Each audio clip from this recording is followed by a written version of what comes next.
Prince Harry and Meghan Markle once presented Megxit as a bold escape, a move toward freedom, control, and building a powerful global empire on their own terms. And at first, they thought it was working. Massive deals, worldwide attention, and endless opportunity. But in this deep dive, we're going to break down what really happened after that decision, moment by moment, because as the deal started failing and public support dropped, one question now stands above everything.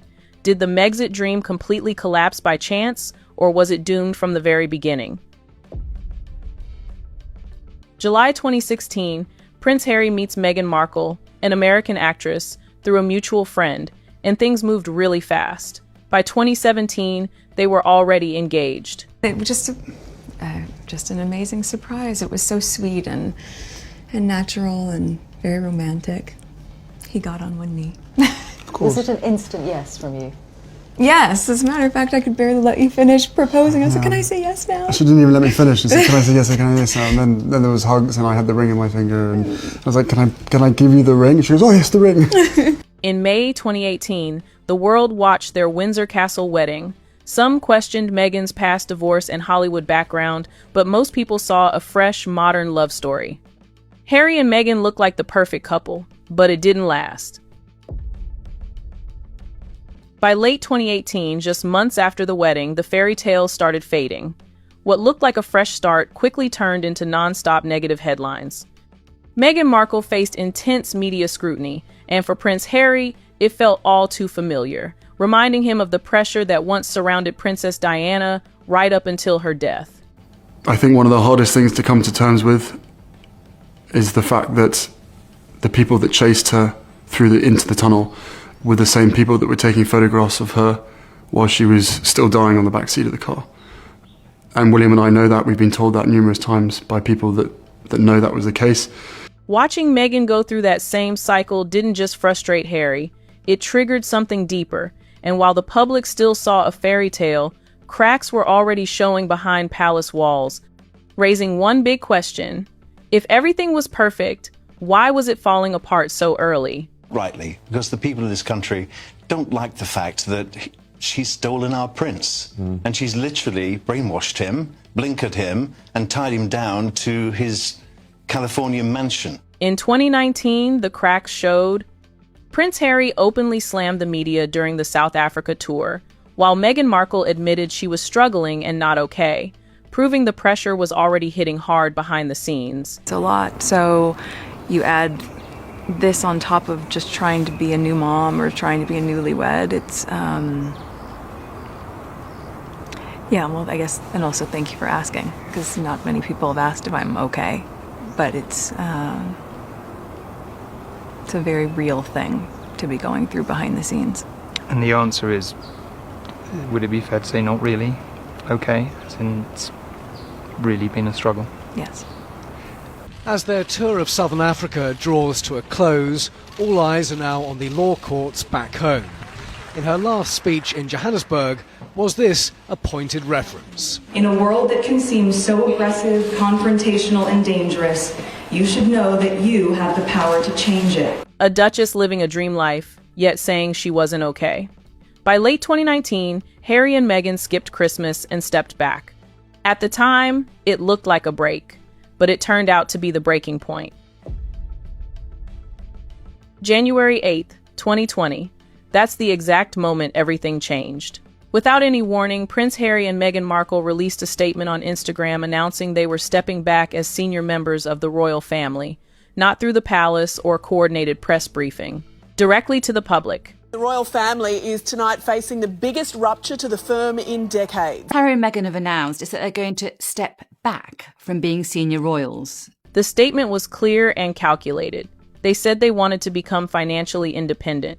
They planned to split their time between the UK and North America. And, most importantly, they proposed a new model, a half-in, half-out role.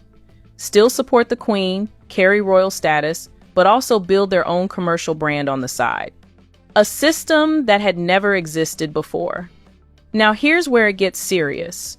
Within hours, it became clear the palace had not approved this. Queen Elizabeth II and senior aides were reportedly blindsided. The statement had gone public before internal discussions were finalized. Even Prince William was said to be caught off guard, and the reaction came fast. Buckingham Palace released a response saying discussions were still at an early stage. That line alone told everything. The plan Harry and Meghan presented was not agreed upon. From that moment, the situation shifted from announcement to crisis management. Globally, the response split immediately. In the UK, many saw it as walking away from duty. In the US, there was more sympathy, framing it as a couple choosing independence. They want to focus on raising their family and their charity work and split their time between the UK and North America. Why is everyone flipping out? Media coverage exploded across both sides of the Atlantic within hours. But even in supportive spaces, one question kept coming up. How do you leave the royal family but still keep part of it? I think we have a lot of bigger problems in the world to deal with than Meghan and Harry and what's going on in their love life. Soon, the half-in, half-out idea quickly became the center of the debate. They wanted to represent the crown when needed, keep titles and still sign deals, earn money, and control their own projects. The decision that I have made for my wife and I to step back is not one I made lightly. It was so many months of talks after so many years of challenges. And I know I haven't always gotten it right, but as far as this goes, there really was no other option. What I want to make clear is we're not walking away. And we certainly aren't walking away from you. Our hope was to continue serving the Queen, the Commonwealth, and my military associations, but without public funding. Unfortunately, that wasn't possible. That wasn't just unusual, it challenged the structure of the monarchy itself. You don't mix public duty with private profit at that level. So the issue wasn't just personal anymore. It was institutional. Then came January 13, 2020, the Sandringham Summit. Senior royals met to decide the future. Queen Elizabeth II, Prince Charles, and Prince William were all involved. This wasn't a casual discussion, but about setting boundaries. Queen Elizabeth has ordered a high-level summit for today to hash out the next move for the royal family. It comes after Harry and Meghan's bombshell announcement that they were stepping back from their royal duties. And the outcome was direct. The half-in, half-out model was rejected. No part-time royal duties or blending monarchy with personal business. If Harry and Meghan stepped back, they would step back fully. Titles adjusted, military roles removed, financial independence required. Now pause and think about that. On January 8th, they announced a vision. By mid-January, that vision was already gone. The plan they presented to the world did not survive the negotiations. And that right there is the first major turning point. A deal has been agreed on the future of the Duke and Duchess of Sussex, who are to step down as working royals in the spring. Buckingham Palace confirmed on Saturday that Prince Harry and his wife Meghan will no longer receive public funds. They won't use their royal titles either.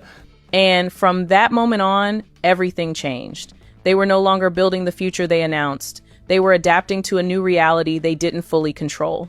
And that raises critical questions. If their original plan was shut down within days, what did financial independence actually look like for them? Were they ready to build that life from scratch, without the system they had just left behind? And more importantly, did they expect the palace to agree, or did they believe going public would force that outcome? The answer to those critical questions came fast, and it wasn't what people expected. There was no real plan. In January 2020, Harry and Meghan Markle announced financial independence, but at that exact moment, there were no confirmed income streams, no signed production deals, or a clear business structure in place. Independence was announced before it was built. Then obviously they'd have to, seek new revenue streams. Now, of course, that looks good in theory, but there are potential sensitive areas, particularly in terms of politics. The royal family has to be politically neutral. That's the first hard fact. They presented the outcome before the system existed to support it. No Netflix or Spotify deal yet. Neither a finalized book contract. Those all came later. So in January 2020, independence was a statement, not a structure. And that raises a simple question. What were they actually relying on at that point?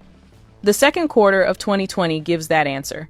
Despite the public message, they were still being financially supported during the transition period by King Charles. So, while the brand said independent, the reality was still transitional. That gap between message and reality is where the first cracks start to show. I wrote a piece in which I had spoken to people close to the Prince of Wales to reflect his surprise at the comments that Harry said he was financially cut off. The quote used for me was, the Prince was very surprised to hear that. He's seen the bank statements. Then came location, and this is where things start moving fast. Recall, back in November 2019, they had already stepped away to Vancouver Island in Canada. But by late March 2020, just as their royal exit became official on March 31, they relocated again, this time to California. 2 major moves in under 5 months. That's not a stable rollout, but an adjustment happening in real time. Exit. The Duke and Duchess of Sussex will break free from the family March 31st. Now add the next problem, security. On February 27, 2020, it was confirmed that Canada would stop providing security once they stepped down at the end of March. That created an immediate issue. Royal-level protection costs millions, and suddenly there was no clear answer on who would pay for it. And this didn't stay private. It became a global debate. Canada stepped back. The UK was no longer responsible. Even voices in the US made it clear that taxpayers wouldn't cover it. So within weeks of announcing independence, they had no confirmed plan for one of the biggest real-world needs, safety. This figure of 20 million to look after the family, is that accurate? I think it is accurate. I mean, it's a bit of an unknown environment they're moving into here. If you look at the average cost of the average fee or salary of a protection officer currently employed, is about 100,000. If you look at their security, Meghan, Harry and a baby, you're looking at 2 per person minimum. So there's 600,000. That doesn't include the accommodation, the travelling, the administration of actually running something like this. So, my original estimate was something between 1.5, 2 million, but it's going to grow. Then came branding, and this hit just as hard. Before leaving, they had already built Sussex Royal as their future identity. It was trademarked and positioned as the foundation of their new brand. But on February 21, 2020, that plan was shut down. They were told they could not use the word royal for commercial purposes after stepping back. That wasn't a small change. That removed the core identity they planned to build on. The source telling us discussions are still ongoing, but those talks will likely end with Harry and Meghan not being able to use Sussex Royal. They have already set up a slick new website called SussexRoyal.com. Well, that moniker appearing to be a calling card of sorts. Now all of that may have to change. Although this may seem personal against Harry and Meghan, it simply boils down to royal protocol. As non-working members of the royal family, it means that they can't use the word royal in any of their work moving forward. So now, stack the timeline. January 8, announcement with no finalized deals. February 21, brand blocked. February 27, security funding ends. March 31, official exit. Late March, a sudden move to the US. That's no structured rollout, but a series of reactions happening back to back. And this is where the gap becomes impossible to ignore. They had vision, freedom, independence, and control, but didn't have a system ready to support the move when they announced it. And that created immediate risk. Once they left, the safety net was gone. So the question is simple. Was this a long-term strategy or a bold gamble made first, with the details figured out later? By mid-2020, everything started to shift. The uncertainty from the exit was still there, but now something else was taking shape, a new identity and business direction. And this is where Prince Harry and Meghan Markle began building what looked like a serious global brand. In April 2020, they quietly introduced Archewell, their new foundation. This wasn't just charity work. It was positioned as the center of everything they would do moving forward. Media, production, philanthropy, all under one name. The goal was clear: move away from royal duty and build influence on their own terms. Then came the first major deal. September 2020, Netflix. Reports confirmed a multi-year production deal worth around $100 million. The plan was to create documentaries, series, and scripted content, and the expectations were massive. Royal access, global recognition, and personal storytelling, all packaged for one of the biggest streaming platforms.